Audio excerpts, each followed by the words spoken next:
Brau. Terima kasih Yang di-Pertua. Soalan saya, soalan nombor 3. Datuk Yang di-Pertua, terima kasih kepada Brau atas soalan ini. Kementerian Perdagangan Antarabangsa dan Industri MITI merupakan kementerian yang bertanggungjawab untuk mentransformasi industri otomotif daripada pengeluaran kenderaan jenis internal combustion engines ICE kepada kenderaan elektrik EV selaras dengan sasaran kenderaan cekap tenaga energy efficient vehicles di bawah Dasar Otomotif Nasional 2020. Selaras juga dengan keputusan Jemaah Menteri pada 17 Februari 2023, pasukan petugas EV kebangsaan National EV Task Force bertanggungjawab untuk menilai dasar semasa, memantau pelaksanaan program dan inisiatif serta merangka dasar dan inisiatif baru berkaitan pembangunan industri kenderaan elektrik dalam negara secara menyeluruh. National EV Task Force ini diketuai oleh MITI dan diwakili oleh pelbagai kementerian, agensi kerajaan dan pihak industri yang berkaitan sebagai pendekatan menyeluruh jentera kerajaan, whole of government. Dalam menggalakkan penggunaan kenderaan elektrik serta penambahan charging point untuk EV di seluruh Malaysia, beberapa keputusan dasar telah ditetapkan atau dilaksanakan seperti berikut.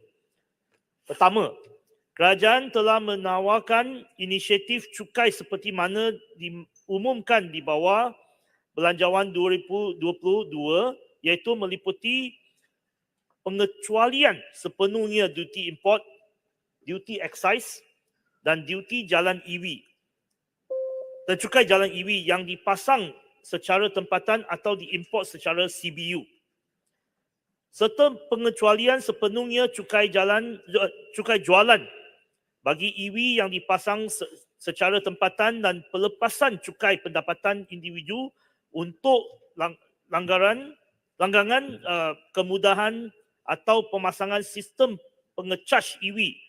Insentif tambahan juga telah dicadangkan untuk Belanjawan 2023. Cadangan mempertingkatkan jumlah kenderaan elektrik termasuk hybrid sebagai kenderaan kerajaan ataupun jabatan rasmi jawatan sedang diperhalusi oleh Kementerian Kewangan. Selain itu, kenderaan pengangkutan awam darat juga akan terus digalakkan untuk penukaran kepada kenderaan yang menggunakan elektrik. Malaysia Green Technology dan Climate Change Corporation MGTC sedang membangunkan satu kerangka strategi untuk pembangunan dan perancangan infrastruktur pengecas EV secara menyeluruh di Malaysia bagi mencapai sasaran untuk pengecas EV menjelang tahun yang akan datang. Dan kerangka strategi ini akan diperhalusi oleh pasukan Task Force EV. Standard-standard berkaitan industri EV seperti sistem pengecasan, aktiviti pelupusan bateri swapping, wireless charging dan lain-lain sedang dibangunkan oleh MARI atau Malaysia Automotive Robotic dan IoT Institute dan Jabatan Standard Malaysia bagi memastikan teknologi EV yang diguna pakai dan dibangunkan dalam negara ini adalah lebih seragam, selamat dan berkualiti. Pelaksanaan inisiatif-inisiatif ini dan yang akan datang dijangka dapat meningkatkan penggunaan dan permintaan EV serta menarik pelabur untuk menambah charging point untuk EV di seluruh Malaysia bagi merealisasikan sasaran Malaysia untuk mencapai status negara neutral karbon menjelang tahun 2050 seperti digariskan dalam rancangan Malaysia ke-12. Terima kasih. Soalan tambahan, Bro. Terima kasih Yang di-Pertua.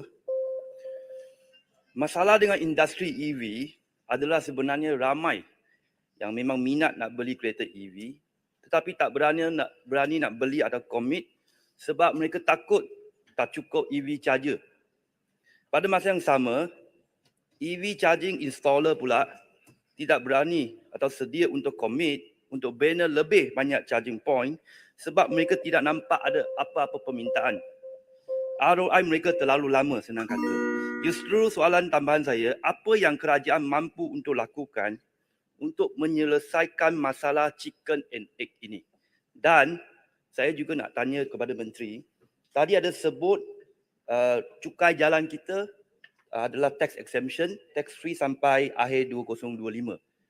Soalan saya, selepas tamatnya tax free ni 2026, apa cara pengiraan untuk road tax bagi kereta EV sebab seperti yang kita sedia maklum, sekarang kita guna CC untuk road tax. EV tak ada CC. Yang So apa berhormat, cara tu? pendekkan soalan. Itu saja. Terima kasih. Menteri.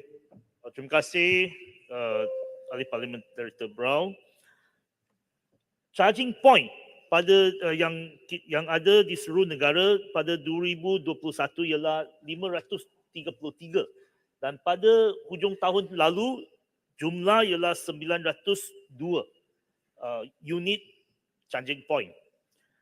Untuk jangka panjang saya rasa memang kita akan dapat lebih banyak charging point yang akan datang dan kerajaan melalui task force EV akan juga menggariskan dasar supaya ada insentif dan juga inisiatif untuk membantu mewujudkan lebih banyak charging point, terutamanya charging point DC ataupun yang high voltage, supaya lebih banyak charging point di seluruh negara dan mengelakkan soalan chicken and egg. Chicken and egg ni sebenarnya kalau ada lebih banyak charging point, kita tidak akan menghadapi masalah yang disebutkan tadi. Dari segi cukai jalanan itu akan diuruskan dan juga diputuskan oleh Jemaah Menteri. Terima kasih. Soalan. Yang berhormat, Abang Krian.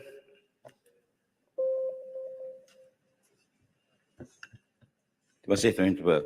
Saya ingin mendapat penjelasan tentang berapakah jumlah kereta EV yang berdaftar sehingga kini dan apakah polisi perolehan kenderaan kerajaan yang telah diputus oleh kerajaan sebelum ini bahawa memperuntukkan sejumlah kenderaan EV daripada semua perolehan-perolehan kenderaan kerajaan. Terima kasih.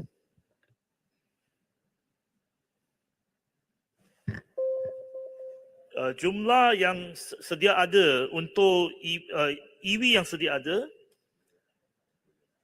bersama bukan saja EV tetapi juga hybrid ialah sebanyak 21,659 unit yang sedia ada.